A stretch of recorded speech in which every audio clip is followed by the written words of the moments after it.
Hindi lang yun ha. Marami siyang DDS trolls eh. Na ibabas ka, ibabas din kami na sinungaling ang iyong sinasabi. Ano masasabi mo doon? Eh kung meron magpatunay nito na totoo yung... Sige. Okay lang po, Mr. Chair. Kung ipatawag namin yung magpapatunay dito. Opo, Mr. Chair. Oo. Opo. Cross Sige. my heart, cross my heart. Oo. Padala. Ganito, no? Bago ang ibang katanungan, I'd like to ask Mr. Espinosa, ano? Nung ikaw ay sinundo ni Director General Bato de la Rosa, sakay ng kanyang Land Cruiser, di ba? Yes po, Mr. Sabi Chair. mo, sabi mo sa amin dito na ikaw ay nasa likod at napapagitnaan ka ng dalawang pulis. Tama ba? Yes po, Mr. Chair. At pagkatapos niyan ay nag-usap kayong dalawa. Ang dalawang pulis ay pinalabas. Nasa loob ka ng kotse, correct?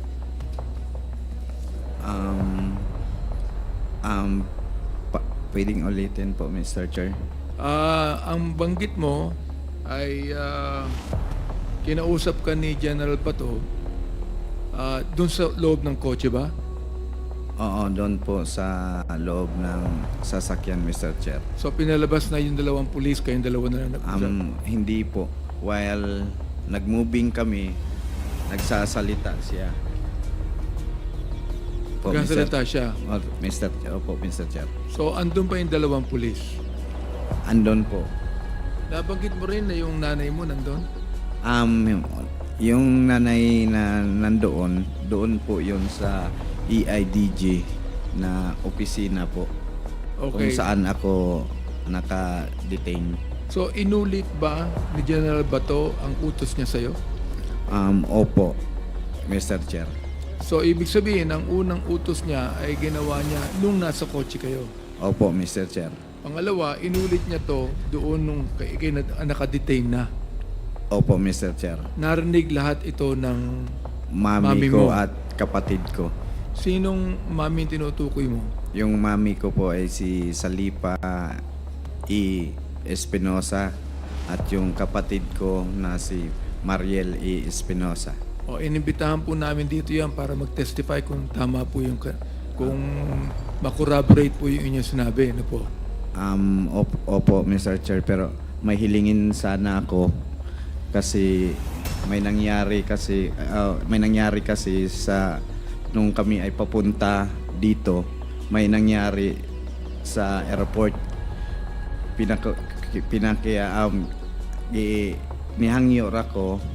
Nihangyo rako sa ako ang parente nga ubani ko ninyo sa kay na ko imbitasyon sa Congress. Gidana ko sila nya kanang mga tawhana puro na ay pusil. So pag abot na mo sa airport pagdating namin sa airport, hinarang po kami yung mga kasama ko. Yung baril nila kumpleto po yun ang papel. May PTC, may LTAP at may permit to carry. At sinabi ng airport police na revoke na daw yung mga baril nila. So nagkaroon ako ng kaba kung bakit timing. Ilan yung kasama mo? 8 po. 8 kasama yung mami mo at kapatid mo. Hindi. Itong pagpunta ko ngayon dito ba, Mr. Chair? Okay. Ang sabi niya, Chairman Abante, is that nung papunta siya rito to appear before the Quad, may kasama siyang mga kamag-anak niya na lahat ay merong LTAP, no, yung license to own and possess yung firearms, at saka permit to carry. Pero may nangyari raw dun sa airport na kung saan sila nag-take off. No? Ang sinabi ata ay na-revoke yung kanilang LTAP, no? Yung LTAP Opo, ng mga armas. pag-imbitahan po sila yung mama at kapatid ko, hilingin ko po sa Quadcom ang seguridad at security ng ang pamilya ko po. Mr. Chair, we can promise that, correct? Yes, yes, we We can promise that. At magsabi na maghiling na rin ako sa inyo kasi nasabi ko na sa Mr. Chair, pwede matanong sa PNP kung bakit nangyari na ganun na biglang hinold yung mga baril ng mga kasama ko na kumpleto naman sa dokumento. At humihingi ako sa inyo ng protection sa aking pag-uwi. Pagkatapos nitong hearing na to, sa aking pag-uwi, ng seguridad na makarating ako na buhay sa bahay po namin. Mr. Chair, we can provide that, correct? Yes, we are making arrangements right now as requested by the lawyers of Mr. Espinosa. Bigyan na ka namin ng feedback maya-maya pag ano. Salamat Matapos po, itong hearing. Mr. Chair.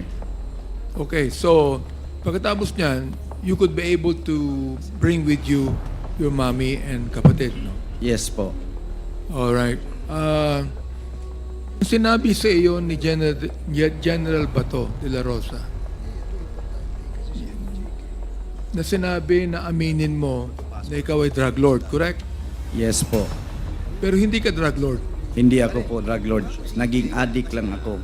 Okay, ibig sabihin ikaw ay user, hindi ka User. drug lord. Opo. Tama po. Gusto kong tanungin Mr. Chair. ang PIDEA, no? Yung pong PIDEA, nakalagay pa ba siya sa listahan na siya ay drug lord? O tinanggal nyo na? He is still listed, Mr. Chairman, Your Honor. So naniniwala kayo na drug lord siya? Can I just be clarified? Go Can I ahead, just make go a ahead. clarification, Sige. Your Honor? Yes. Sige. What I was trying to explain, Your Honor, was that, of course, we know now that there were and there are 3 lists. The first list, the second list, and the third list. In the first list, the names of the father and son are already listed as drug lords. This list, at this first list was not validated yet when it was first presented. However, after the August 2020 listing, sorry, can I just confirm my intel? After the August 2020 listing, which is now the third list, that list was later on starting to be validated.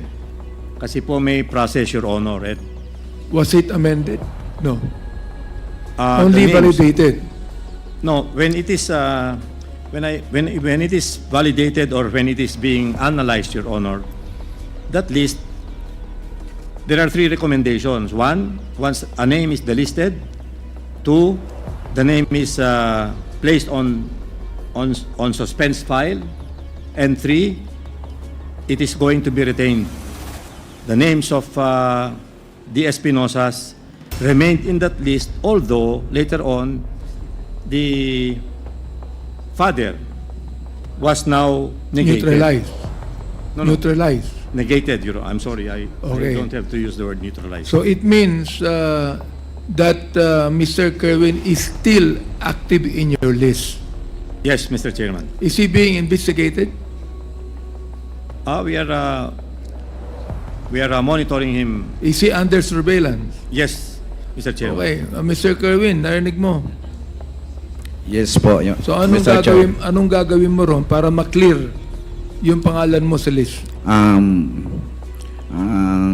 Iano ko po, mag-request ako sa ating kapulisan at sa PDEA, maglagay sila ng, kung pwede, maglagay sila ng detachment doon sa gilid ng bahay ko. At ako ang mag-provide ng pagkain po para totally ma-monitor nila talaga ako. Oh, Kung hindi lang talagang yun. may Can you not ask your lawyers to do something about that so that your name will be delisted from the PIDEA list? Because he's still there. And as long as your name is still there, you will be monitored and surveilled upon and later on be investigated. Hindi lang po yun, Mr. Chair. Pati yung buhay ko, namimiligro pa rin. Okay, let me ask the lawyer, attorney. Tama ba yung nabanggit ko? What can you do something about that to delist his name kung talagang hindi na siya drug lord? Kaya sinasabi niya hindi na siya drug lord eh. So what should he do for his name to be delisted from PIDEA because he's still active? Good afternoon po, Mr. Chair. Yung ang alam ko po dyan, just like the ordinary drug watch, or drug list ng ordinary PNP, watch list, or listing ng PDEA or NBI, that is internal policy po nila yun eh. Memo nila yun according to Intel report. But I think the PDEA should look into the number of cases that were dismissed, which were based only on information related by coerced witnesses who never testified in court. Na-file po yung mga kaso kay Mr. Espinosa based on the affidavits of detainees and confession. Wala pong independent, relevant evidence about the drug activities. Yeah, well, there might not be, but still, officially, he is in the list. I would not know Are- if there is are- such thing, Mr. Are you Chair. not going to do something about it for him to be delisted? We will try. If indeed, hindi ka na drug lord. Am I right? Hindi ka talaga drug lord. User ka lang. Opo, At hindi ka na gumagamit ngayon, correct? Hindi na po. For how many years now? 22 years na po na hindi na ako gumagamit ng droga po. Napansin ko, meron kang tattoo. No. Oo. Ano ba yun? Meron po akong Yung tattoo. Tattoo mo dito lang o buong katawan? Hindi po, dito lang sa braso ko Kailan po. ka at sa nagkaroon likod. yan? Nung nakulong ako last 2008. Nung nakulong ka, user ka pa. User po ako doon. Pero talagang Mr. Chair. sinasayang mo ngayon, dito sa committee ito, na hindi ka drug lord. Yun ang Hindi. gusto kong malaman. Hindi po ako drug lord. Gusto kong tanungin si Colonel Marcos. Naniniwala ka ba sinabi ni Mr. Kerwin na hindi siya drug lord? Kailanman hindi siya naging drug lord? At hindi siya drug lord ngayon? Una sir, yung declaration niya sir na hindi na siya drug lord ngayon, siya lang po nakakaalam nun sir. Ngayon, ang makakasagot po niyan, siguro yung PNP drug enforcement natin. Ang tanong ko sa iyo, dahil personally, kilala mo siya eh. Pangalawa sir, sa Senado po sir, during the time na nag-Senate hearing kami, inamin naman niya na drug lord siya. Confessed drug lord. At the same Kailan? Kailan niya inamin? nung Senate hearing sir, Well, inamin niya. way back 2016. Inamin niya sapagkat sinabi niya dito, binago mo yung iyong testimony, di ba? Yes po, Mr. Chair. Now, let me ask you a question now. Baday doon sa sinasay mo, Colonel Marcos, no? Yung testimony mo sa Senado ay ayon sa sinabi sa iyo ni General Bato. Bato po. Correct. Opo. Ngayon, dito sa amin, iba na ang testimony mo. Opo. Yes Pakisabi mo Mr. sa amin, Chair. sa taong bayan, kung dapat kami maniwala sa iyo. Ibig pwede sabihin, hindi dapat paniwalaan yung testimony mo sa Senado. At ang dapat paniwalaan ang yung testimony mo rito. Para sa taong bayan, kasi nung panahon na nag-testify ako sa Senado, may nangyari na pananakot, may fear sa buhay ko. At pinatay na ang papa ko on that time. No, ang hindi pa ako nag-testify sa Senado. Kaya yung plano, sinunod ko na lang talaga para lang ma-save ang buhay ko at ang buhay ng aking pamilya, lalo na sa aking mga anak. Kaya inamin ko doon kahit walang katotohanan dahil sa takot na tinatakot ako na baka ako ang masunod sa aking ama na pinatay ng mga PNP. Therefore, Mr. Kerwin, dito sa aming committee ngayon, binabanggit mo ang katotohanan na ikaw ay natakot sa buhay mo nung sinabi sa iyo ni General Bato de la Rosa na may mangyayari sa iyo kung hindi ka mag-testify ng ganon. Tama ba ako? Opo, Mr. Chair. So pwede bang pakisahin mo ngayon na ang talagang nag-utos sa iyo na sabihin na ang testimony mo doon sa Senado ay si General Bato de la Rosa? Exactly, Your Honor. Siya talaga ang nag-utos sa akin at nagplano kung ano ang mga sasabihin ko doon sa Senado. Hindi katulad dito na nandito ako sa Quadcom ngayon, wala pong sino man na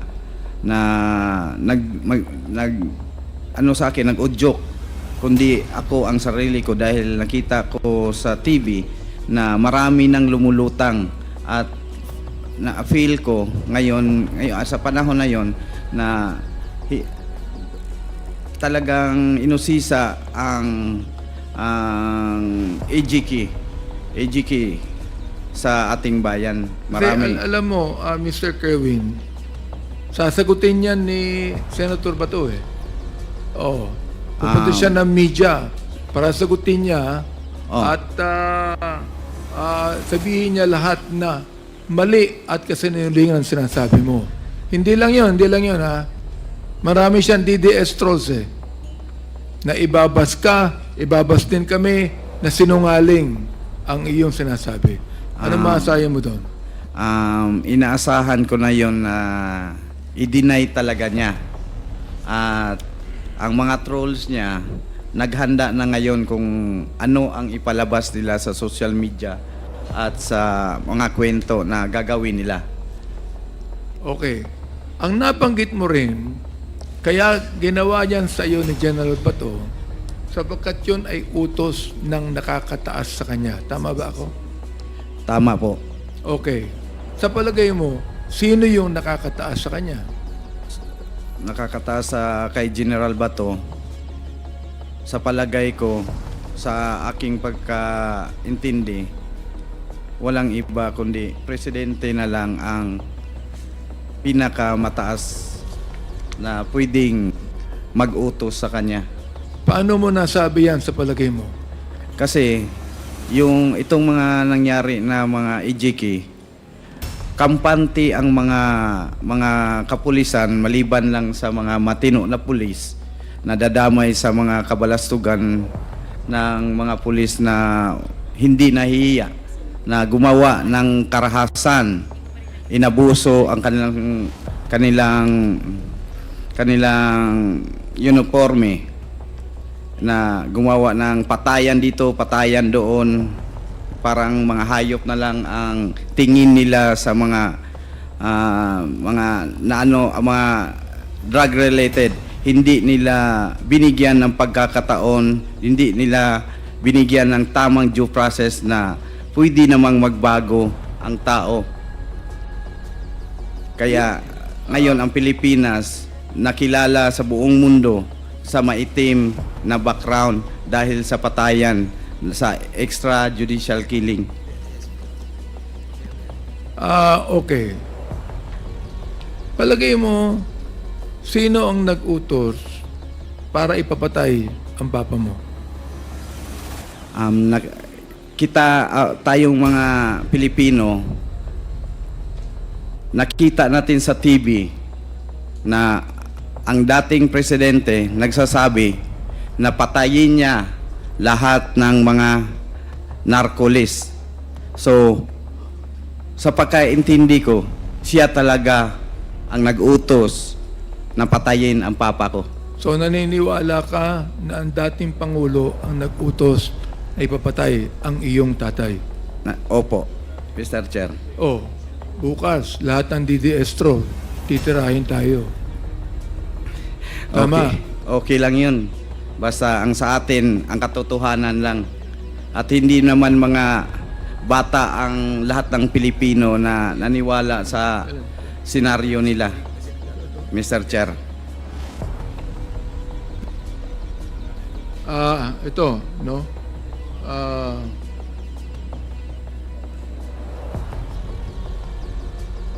Colonel Marcos,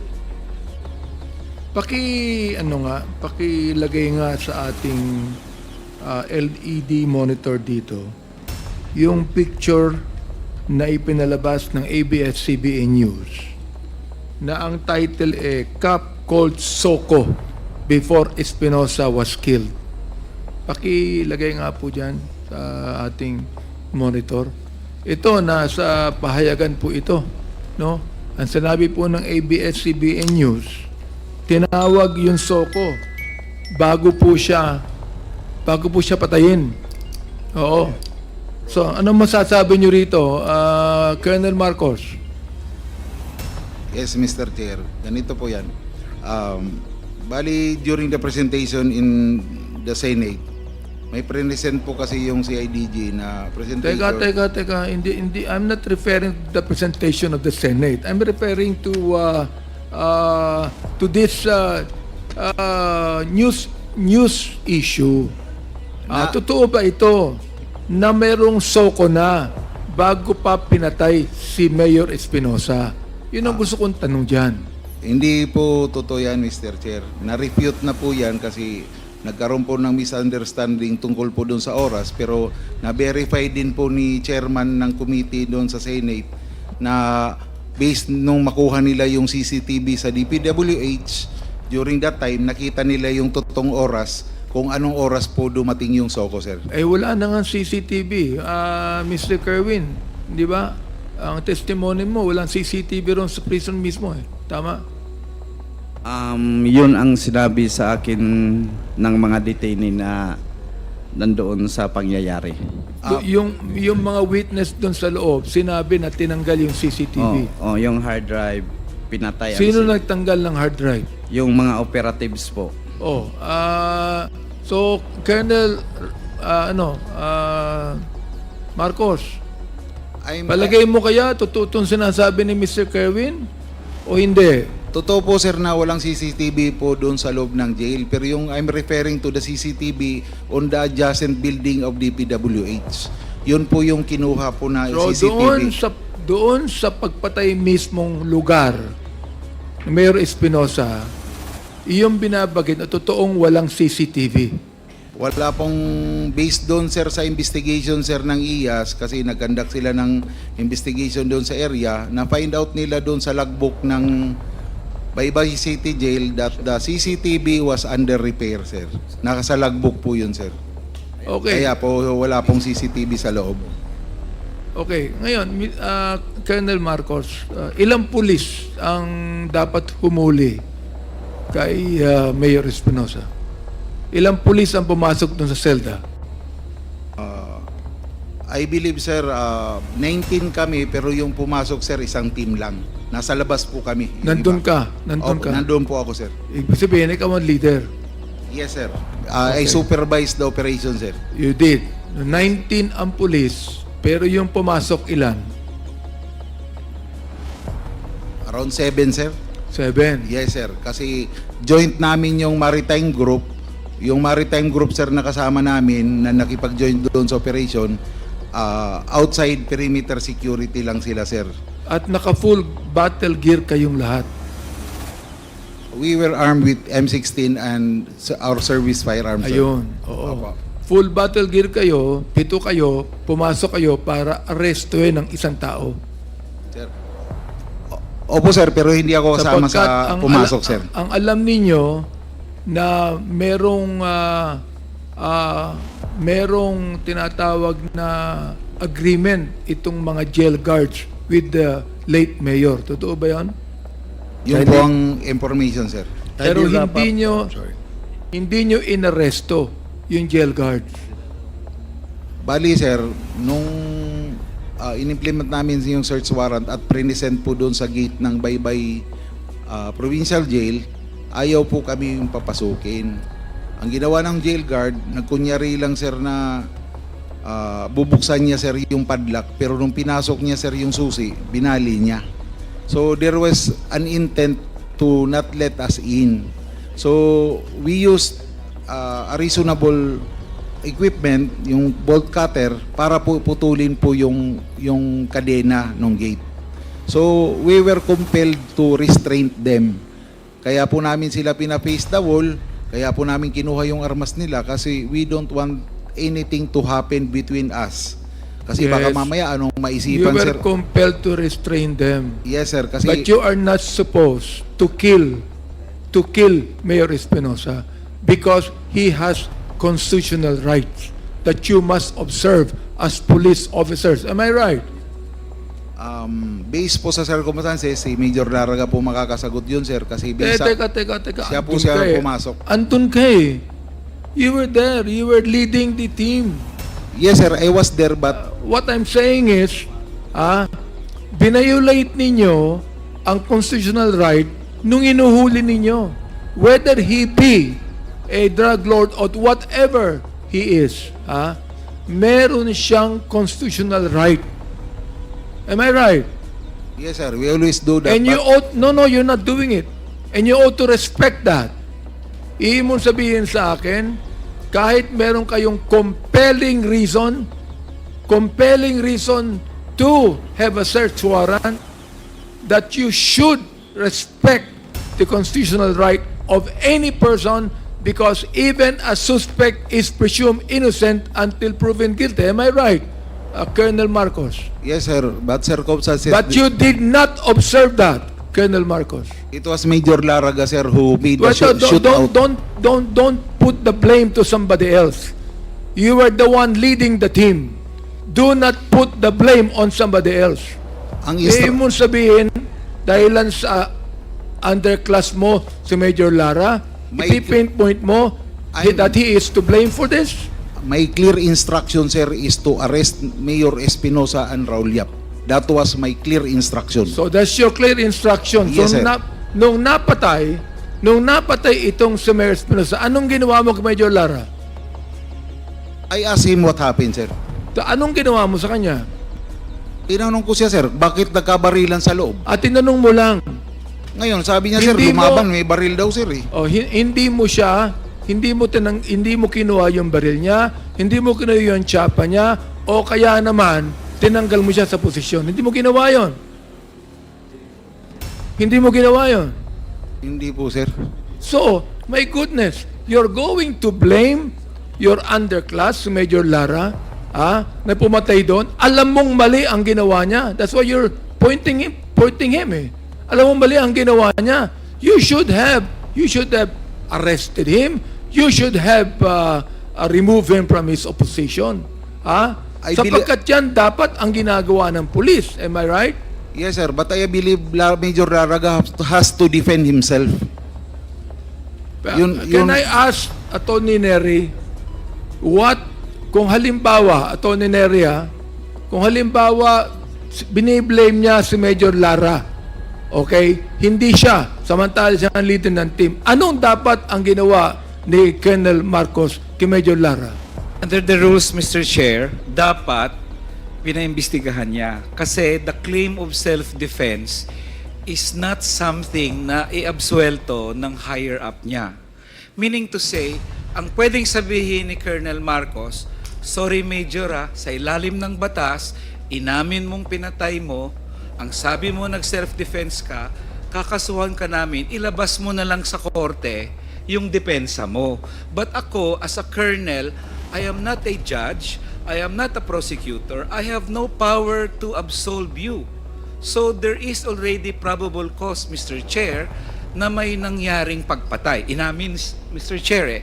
So, kasuhan mo na lang. And that's the DOJ opinion in many instances of claims to self-defense. Kasi otherwise, Mr. Chair, kung ang isang koronel o sino man ay magsabi, self-defense pala nanlaban, okay, di ang mangyari sa buong Pilipinas, Mr. Chair, ganun-ganun na lang, na anybody can just claim self-defense. But the rules and the laws require that the PNP should file a case against any of its officers, inquest nga, Mr. Chair, under the rules of engagement, and let the defendant answer the accusation sa court, and if na-prove niya na self-defense nga talaga, then he could be acquitted.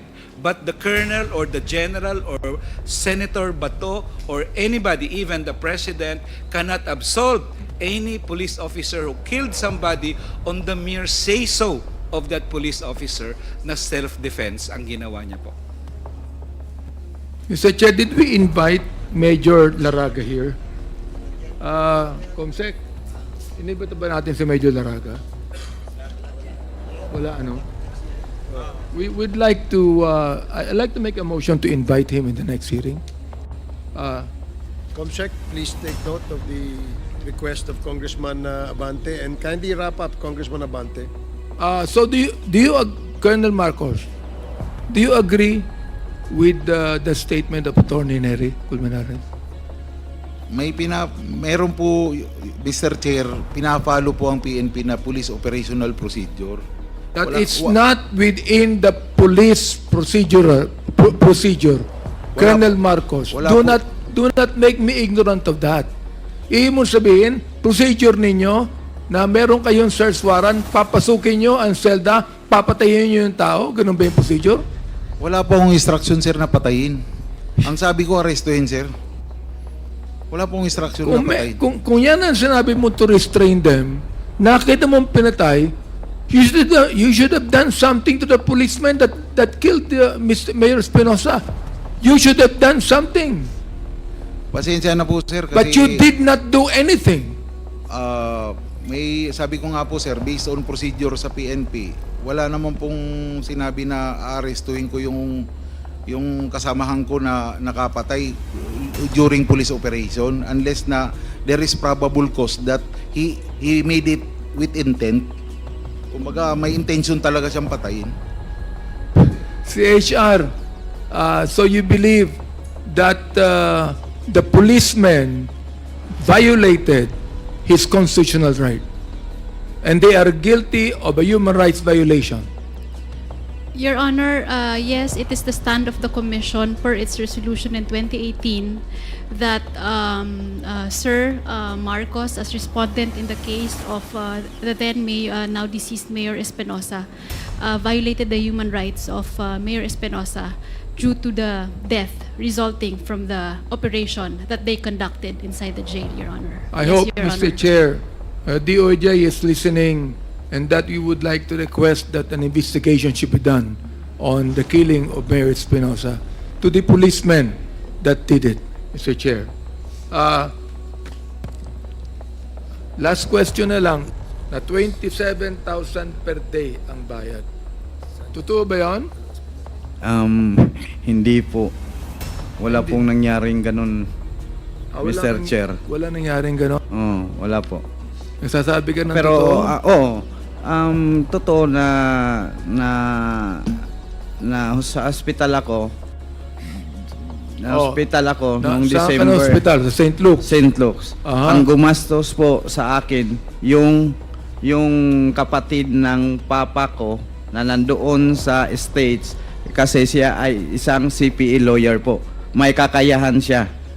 Siya ang gumastos sa Siya akin. ang nagbayad ng 27,000 a day. Yes po. At doon sa ospital, ikaw ay nakipagmadyong sa mga police officer. Wala pong madyungan doon. Mr. Chair. Pwede ka naman magdala eh. Ang bihira ka naman. Pwede ka naman magdala ng madyong, di ba? Pwede hindi. Hindi ako makapag galaw-galaw nung panahon na yun, Mr. Chair, kasi yung braso ko inoperahan.